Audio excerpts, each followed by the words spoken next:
Wow, sứcតលហងទុំជម្រាបសួរពុកម៉ែបងប្អូនអរគ្នាថ្ងៃនេះនាំអារម្មណ៍ពុកម៉ែបងប្អូនទៅមើលទស្សនវិជ្ជានៅរដូវប្រាំងនៅក្នុងជំនឿរបស់ខ្ញុំទាំងអស់គ្នាពុកម៉ែបងប្អូន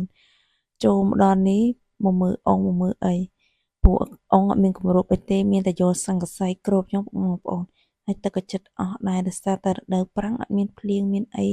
ដោយរដូវវស្សាទេអង្គវិញអង្គខ្លះឡើងរីងដោលបានហ្មងដោយសារតែអត់មានភ្លៀងធ្លាក់មកទេអង្គពីរអស់ទឹកទាំងពីរហើយគោរពក៏អស់ដែរដោយសារពេលខ្លះគោចូលគោអីហ្នឹងទៅវាមកផឹកទឹកផឹកអីហ្នឹងទៅតែបើកលែងមកមើលបន្លែជីម្ទេសអីវិញបងប្អូនទាំងអស់គ្នាគឺស្វិតស្រពោនអស់ហើយត្រប់អីល្មៀតអីហ្នឹងខ្ញីអីហ្នឹងអូយអានេះជីអីគេទេបងប្អូនភ្លេចឈ្មោះបាត់ទៅហើយដោយសារតែ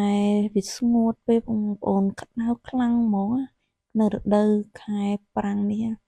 តាំងពីចូលរដូវប្រាំងនេះមករុក្ខជាតិចាប់ផ្ដើមសពប់សពូនអត់មានទឹកភ្លៀងបឹងម្ទេសវិញចាប់ផ្ដើមស្អុយបដើហ្មងអានេះម្ទេសដៃងៀងរៀងផ្លែរៀងវែងស្អុយនិយាយទៅគឺអត់ល្អហ្មងនិយាយទៅម្ទេសនេះគឺទឹមធំនៅពេលរដូវប្រាំងហ្នឹងទេពេលរដូវវស្សាហ្នឹងទឹមដាំបានប្រហែលក៏អត់ទាន់ផ្លែបើនិយាយពីលក្ខខ្ទឹមវិញបាក់មែកបាក់អីបាក់ធៀងរបស់វារយៈអស់ហើយចាប់ផ្ដើមទុនមែកទុនអីដោយសារតែក្តៅខ្លាំងពេកជីនឹងវងវិញចាប់ផ្ដើមកើតទឹកទៅអញចូលដល់រដូវប្រាំងហ្មងទឹកក៏ចាប់ផ្ដើមក៏កើតច្រើននៅលើដើមស្លឹកជីនឹងវងដែរ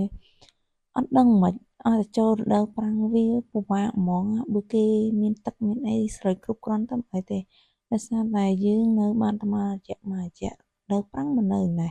រដូវវស្សាទៅនៅផ្ទះដូច្នេះទៅវារឿងពិបាកដែរនៅអត់ជាប់លាប់អីចឹងវានិយាយទៅវាពិបាកម្យ៉ាងដែរវាស្រួលរដូវវស្សាដល់ពេលរដូវប្រាំងរុក្ខជាតិដែលយើងដាំទុកស្លទុកអីហ្នឹងគឺចាប់ផ្ដើមស្វិតនេះគឺចាប់ផ្ដើមដងទឹកដងអីដែលសារតែឃើញស្លឹកជីស្លឹកអីស្លឹកម្ទេសដើមម្ទេសអីហ្នឹងចាប់ផ្ដើមស្វិតគឺអាណិតរុក្ខជាតិមែនតើដឹងធ្វើម៉េចមានអាដងទឹកអុងដែលនៅសល់កន្លះអុងហ្នឹងគឺដងយកទៅស្រូចហើយដោយសារតែឃើញវាស្វិតអស់ហើយទឹកនេះក៏ថ្លាល្អទេទឹកនេះនៅសល់ក្រោយពីទឹកភ្លៀងទេទឹកភ្លៀងនៅរដូវវស្សាហ្នឹងយើងប្រើអត់ទាន់អស់ក៏នៅសល់បើផ្សេងទៀតអត់មានទឹកអត់អីចឹងភាគច្រើនគេទិញមកពីអ្នកដឹកលក់ដឹកពីទំនប់ពីបឹងអីចឹងដឹកមកយកមកស្រូចដំណាំស្រូចអីពិបាកនៅពេលដែលយើងធ្វើហើយអត់មានទឹកអញ្ចឹងគឺពិបាកមែនតែនហ្មងរុក្ខជាតិដែលយើងដាំហើយគឺចាប់ផ្ដើមស្វិតមើលតែដីតោះឡើងប្រេះអស់ហើយនេះវិញដើមទឹកដោះគោស្វាតស្ពីនស្ពងនៅសារតែយើងហូបហើយយើងយកគ្រាប់មកដុះដើម្បីយកទៅដាំមានណាឥឡូវតែទៅផ្ទះមកវិញរុក្ខជាតិស្វិតខ្ទេចខ្ទីអស់នេះអូយចាប់ដល់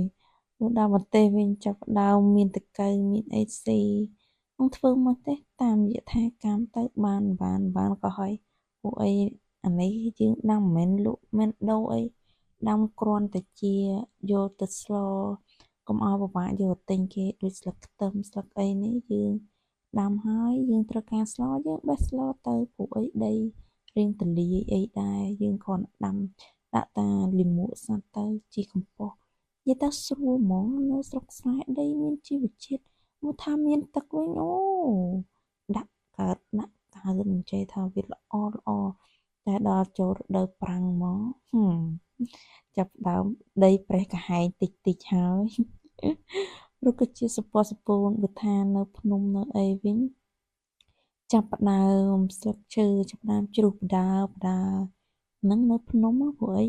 នៅកន្លែងខ្ញុំនេះចិត្តនៅភ្នំដែរកន្លែងទៅឃើញនិយាយទៅជាមិនបានថា5នាទីចាស់ដល់5នាទីដល់ភ្នំបើថាភ្នំវិញចាប់ផ្ដើមជ្រុះឥឡូវខែ1ចូលដល់ខែ3អីហ្នឹងចាប់ផ្ដើមជ្រុះស្លឹកជ្រុះអីបើដូចដើមកង្កែបនេះចាប់ផ្ដើមគូស្លឹកម្ដងតិចលក្ខណៈដូចវាបួសអញ្ចឹងស្លឹកឈើដោយសារវាជ្រុះអ